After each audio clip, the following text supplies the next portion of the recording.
여러분 안녕하세요. 여러분 취업 인생의 터닝 포인터 강사 문근영입니다. 자, 오늘도 역시 면접장 가면서 보는 영상으로 인사드리게 됐습니다. 자, 오늘의 주제에 대해서 말씀드릴게요. 오늘의 주제는 면접관이 여러분들한테 이렇게 질문을 합니다. 직원으로서 가장 필요한 덕목은 무엇일까요? 이렇게 물었을 때 어떤 식으로 답변을 해야 될지 이 부분에 대해서 한번 살펴보도록 할게요. 자, 이 대답은 어느 정도 답이 좀 정해져 있다. 저는 이렇게 말씀을 드리고 싶은데요. 보통 이런 경우는 한번 회사의 인재상이라든지 기업이 추구하는 바가 무엇인지 이 부분에 대해서 좀 살펴보면 좋을 것 같아요. 오늘은 이 답변을 그래서 세 분류로 좀 나눌 수 있을 것 같은데요. 먼저 공무원이라든지 공공기관 같은 경우에는 이런 식으로 답변을 하셔야 됩니다. 당연히 청렴이라든지 윤리라든지 공무원 같은 경우에는 반드시 해야 되는 그 의무가 있고요. 또 하지 말아야 되는 또 의무가 있습니다. 그래서 그런 부분이라든지 국민을 위해서 뭐 봉사한다라든지 이런 식의 내용들이 들어가면 아무래도 도움이 많이 되실 것 같고요.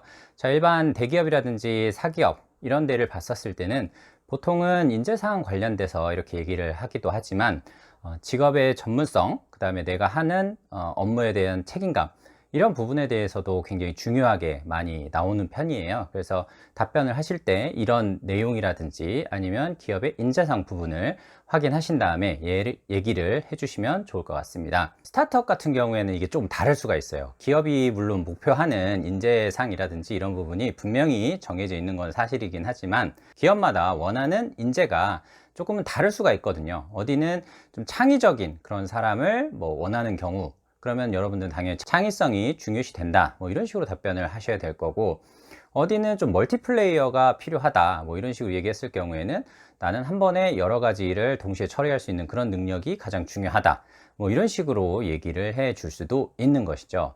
자, 그래서 오늘은 이 질문에 대한 답변을 하실 때 여러분들이 가장 중요하게 확인을 하셔야 되는 부분은 그런 기업의 성격과 그 다음에 기업이 추구하는 인재상이 실제 어떤지에 따라서 답변이 달라질 수가 있다. 뭐 이 부분도 제가 구체적으로 해드리지 않더라도 여러분들이 인재상 부분만 좀 제대로 확인하신다고 하면 이 부분에 대한 답변이 충분히 되시지 않을까, 저 이렇게 생각해 봤습니다.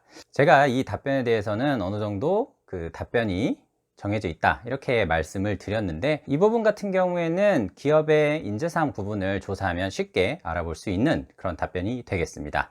자, 오늘도 짧게 여러분들한테 인사드릴 수 있도록 하겠습니다. 저는 여러분들 취업 인생의 터닝 포인터 강사 문근영이었습니다. 고맙습니다.